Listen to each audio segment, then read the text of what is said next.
नमस्कार दोस्तों, मैं सुनील कुमार आपका फिर से स्वागत करता हूं आपके अपने चैनल क्या ऐसा होता है में। दोस्तों, काल सर्प दोष पूजा कितने पैसे में होती है? मतलब पंडित जी आपसे कितना पैसा लेंगे काल सर्प दोष की पूजा के लिए?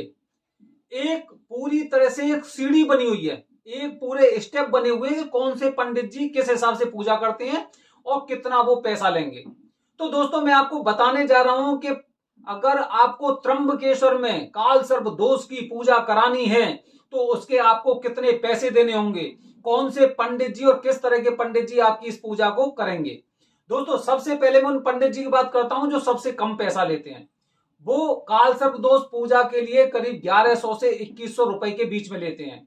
कुछ पंडित जी की बात कर रहा हूं, वो अपने आश्रम में आपसे पूजा कराएंगे और हो सकता है कि पूरे विधि विधान जिस तरह से शास्त्रों में बताया गया है उस तरह से वो पूजा नहीं कराते। जैसे कलश भर के ले जाना है आपको, त्र्यंबकेश्वर में जो कुसावर तीर्थ है वहां पर आपको परिक्रमा करनी है, वो केवल अपने आश्रम में ही आपसे पूजा करा देंगे और वहीं से आपको भेज देंगे कि आपको कुछ भी नहीं बोलना है। क्योंकि अगर आपने कुछ बोल दिया या किसी से पूछ पाछ लिया, क्योंकि वहां पर हर पंडित जी के कुछ ना कुछ लोग घूमते रहते हैं जो पूछते हैं कालसर दोष की पूजा करानी इतने पैसे में करा देंगे।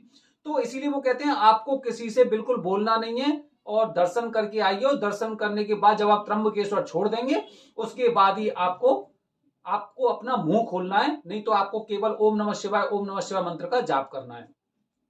तो दोस्तों, ये पंडित जी वो होते हैं जो ज्यादातर एमपी वगैरह के, उत्तर प्रदेश के, बिहार के ऐसे क्षेत्रों से आते हैं। ये पंडित जी आपकी कालसर दोष की पूजा कराते हैं 1100 रुपए से लेके और करीब 2100 रुपए के बीच में। अब मैं दूसरे पंडित जी की बात कर रहा हूं जो पंडित जी करीब 2000 रुपए से लेके 4000 रुपए के बीच में लेते हैं। ये त्र्यंबकेश्वर के ही पंडित जी होंगे, त्र्यंबकेश्वर के रहने वाले पंडित जी हो सकते हैं, जरूरी नहीं कि हो, त्र्यंबकेश्वर के रहने वाले पंडित जी हो सकते हैं। हो सकता है कि इनकी पूजा में करीब 30 से 40 लोग एक साथ पूजा करने बैठे। ऐसा ऐसा हम लोगों को मतलब आवाज हुआ जब मैं वहां पे 10 दिन रहा था, मैंने देखा है इतनी भीड़ एक साथ इतने लोग पूजा कर रहे हैं, कैसे करेंगे भाई? 30-40 लोग अगर एक साथ पूजा कर रहे हैं तो किस तरह से करेंगे? तो वो सारी चीजें भी है कि वो 2000 से लेके 4000 के बीच में पूजा का लेते। अब उसमें आपको खुद को देखना है कि आप इन सब लोगों के साथ पूजा कर सकते हैं या नहीं कर सकते, या फिर आपको कुछ अलग पद्धति से अलग तरीके से पूजा करानी है। क्योंकि आप अच्छी तरह से जानते हैं कि अगर एक पंडित जी वहां पर अगर 30 से 40 लोगों की एक साथ पूजा करते हैं तो आप खुद समझ सकते हैं कि मतलब क्या स्थिति है। ठीक है, एक पंडित जी, ये मैंने दूसरे तरह के पंडित जी आपको बताएं। मैं तीसरे तरह के पंडित जी बता रहा हूं जो करीब 4000 से लेके 8000 तक पूजा की सामग्री लेते हैं या पैसा लेते हैं, दक्षिणा लेते हैं पूरा। तो उसमें वो पंडित जी भी हो सकता है वहीं के पंडित जी हो सकता है तीसरी चौथी पीढ़ी उनकी हो, जो कहते हैं ना उनका जन्म वहीं का है, उनके पिताजी का जन्म वहां का है, लेकिन वो हो सकता है कि अपने दादाजी के समय से और यहाँ पर रहने लगे हैं, मतलब करीब तीसरी चौथी पीढ़ी उनकी यहाँ पर चल रही है। तो वो पंडित जी भी ऐसे होते हैं कि वहां पर आपको 4 या 5 लोगों के साथ या 6 से 7 लोगों के साथ पूजा कराते हैं, बड़े विधि विधान से पूजा कराते हैं और पूजा के उनके परिणाम भी देखे जाते हैं। क्योंकि परिणाम आपको इसलिए मिल रहे हैं क्योंकि एक तो सबसे पहली बात यह कि उनका उद्देश्य केवल पैसा कमाना नहीं है, केवल पैसा कमाना नहीं है। अगर वो चाहे तो वो भी अपनी एकदम जो सही पद्धति की पूजा है उसके द्वारा वो पूजा करा सकते हैं और अपने ग्रुप में करीब ज्यादा नहीं तो कम से कम 10 से 20 लोगों को वो बिठा सकते हैं।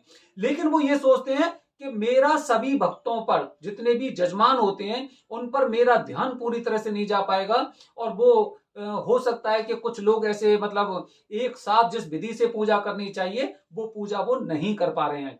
तो वो पंडित जी भी होते हैं। दोस्तों, अब मैं उन पंडित जी की बात बता रहा हूं जो अपनी दक्षिणा करीब 15,000 रुपए लेते हैं। 15,000 रुपए, 15,000 पूजा के कौन देंगे? देते हैं, देने वाले देते हैं, लेकिन इनकी पूजा बहुत अलग तरह से होती है, एकदम विधि विधान से। करीब बताया जाता है कि यहाँ के जो जो पंडित जी हैं ये प्रॉपर करीब 7वीं 8वीं पीढ़ी इनकी यहीं पे रह रही है, 7वीं 8वीं पीढ़ी रह रही है। उसके बाद अगर हम बात करें कि उनकी पूजा के बारे में, वो एक या दो लोगों से ज्यादा को अपने ग्रुप में बिल्कुल नहीं रखते हैं। उनकी मतलब उनका ये कहना है कि अगर मुझे पूजा करनी तो एक पूजा मेरे लिए काफी है, एक इंसान की। दो लोग से ज्यादा की ये पूजा नहीं कराते हैं, 2 लोग से ज्यादा की पूजा नहीं कराएंगे। 15,000 रुपए लेते हैं पूजा करने के। और उसके साथ ये है कि पूरा विधि विधान से इनकी पूजा होती है। जो कहते हैं ना, संघ के सदस्य हैं, ये पूरी तरह से संघ के सदस्य हैं, इनका सर्टिफिकेट भी है। और जो ताम्र पत्र बोलते हैं, वो ताम्र पत्र भी इनके पास होता है। लेकिन ये 15,000 रुपए मिनिमम है, 15,000 मिनिमम। करीब इनकी जो कॉस्टिंग जाती है वो जाती है करीब 31,000 तक। 31,000 तक कॉस्ट इनकी जाती है कालसर्प दोष पूजा की, एक दिन की पूजा की। और एक दिन की पूजा में भी करीब 3 से 4 घंटे, मैक्सिमम 4 घंटे लगते हैं। इनकी पूजा निर्भर करती है, क्योंकि उसमें जैसे सांप, वो सोने के वो नाग नागिन के जोड़े भी होते हैं, सांप वगैरह होते हैं, काफी चीजें। तो ये इन्होंने उस हिसाब से अपनी पूजा व्यवस्थित कर रखी है कि सबसे पहली तो बात यह है कि मैं अपने ग्रुप में और 1 या 2 लोग से ज्यादा नहीं होंगे, बिल्कुल नहीं होंगे। पूजा खुद करेंगे, किसी और से नहीं करवाएंगे। ये वही पंडित जी हैं जो पंडित जी वहां पर करीब 7-8 पीढ़ियों से, मतलब इनकी जो जो वंशज थे वो यहीं के रहने वाले हैं। तो मतलब वरदानी पंडित बोल सकते हैं ना, वरदानी पंडित। ये ऐसे पंडित जी होते हैं जो संघ से जुड़े हुए हैं, ताम्रपत्र धारी हैं, और विधिवत तरीके से जो एकदम पूजा जो इनके बाबा पर बाबा वो कराते थे, उसी विधि विधान से ये पूजा कराते हैं। इनकी पूजा की कॉस्ट 15,000 से करीब 31,000 तक जाती है।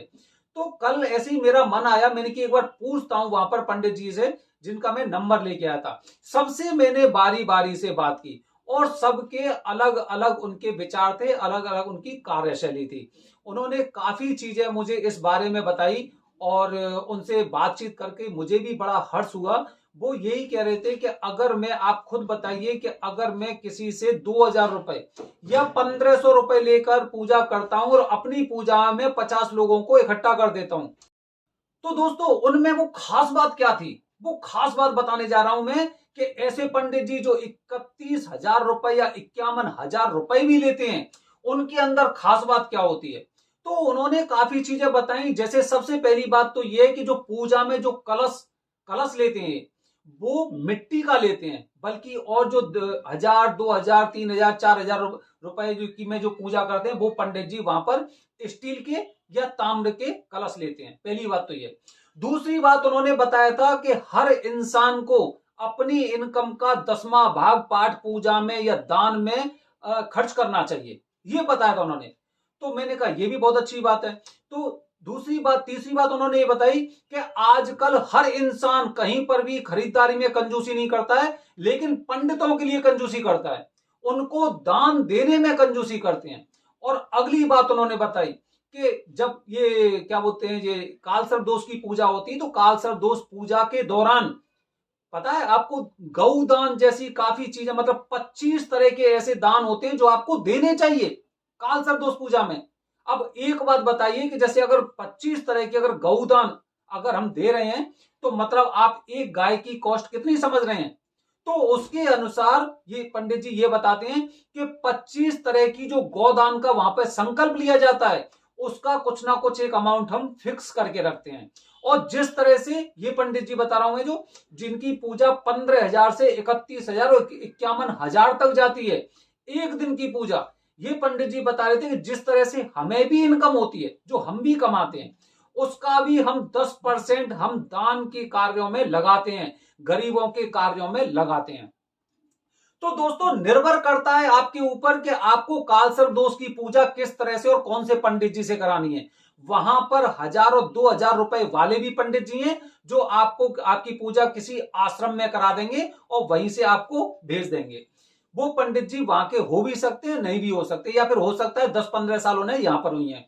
कुछ पंडित जी वहां पर ऐसे हैं जो 2 से 4,000 रुपए के बीच में पैसा लेते हैं। ये पंडित जी हो सकता है कि आपकी ग्रुप में पूजा कराएंगे, 30-40 लोग उसमें बैठे होंगे, या फिर हो सकता है कि आपकी पूजा में वो पूरे मतलब वहां के रहने वाले पंडित जी होंगे, हो सकता है कि दूसरी तीसरी रह रही होगी।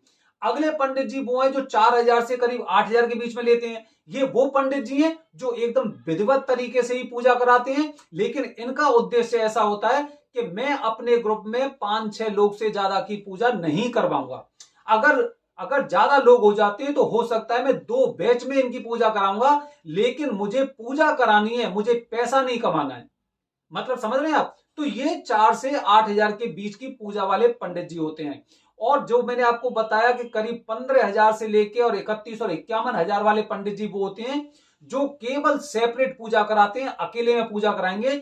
बहुत ज्यादा इमरजेंसी होगी तो 2 लोग इसमें शामिल होंगे, लेकिन इनकी पीढ़ी शुरुआत से वहीं की है। और बताया जाता है कि जब गौतम मुनि थे वहां पे, गौतम ऋषि थे, कि उनको उनको वहां पर शुद्ध करने के लिए गोदावरी आई थी।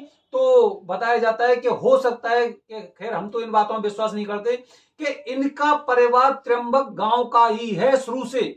तो हम इस बात का अनुमान लगाते हैं कि हो सकता है कि उस समय जब गौतम ऋषि के सामने गोदावरी माता प्रकट हुई थी तो उस समय इनकी पीढ़ी वहां पर होगी, ऐसा हम अनुमान लगाते हैं। तो इसीलिए इनकी कॉस्टिंग ज्यादा होती है। और दूसरा, अकेले में पूजा कराते हैं। और तीसरा, एकदम उसी तरह से जो एकदम पुराने समय में पूजा होती थी, मिट्टी के बर्तन होते हैं, उनसे कलश होते हैं, उनसे गौदान और सब तरह की चीजें होती हैं। तो दोस्तों, निर्भर आप पे करता है कि आपको किस तरह की पूजा करानी है। मेरे पास काफी लोगों के कॉल आते हैं, वो बताते हैं कि पंडित जी वहां पर तो 2100 रुपए की पूजा हो जाती है, या फिर वहां पे इतने की हो जाती है। अब भाई आपकी इच्छा निर्भर करती है, आप पर निर्भर करता है कि आप किन से पूजा करा रहे हो, किस तरह की पूजा करा रहे हैं। इच्छा आपकी है। मैंने आपको बताया त्र्यंबकेश्वर में काल सर्पदोष पूजा के लिए पंडित जी कितना पैसा लेते हैं। तो दोस्तों, बने रहिए हमारे चैनल के साथ। अगले अगले वीडियो में मैं आपको बताऊंगा पितृदोष की पूजा करने के लिए कौन कौन सी जरूरी बातें हैं। और दूसरी बात यह कि उसमें पंडित जी की दक्षिणा, पंडित जी पूजा में आपके कितने पैसे खर्च होंगे। तब तक बने रहिए हमारे चैनल के साथ। धन्यवाद दोस्तों। जय हिंद, जय भारत, हर हर महादेव।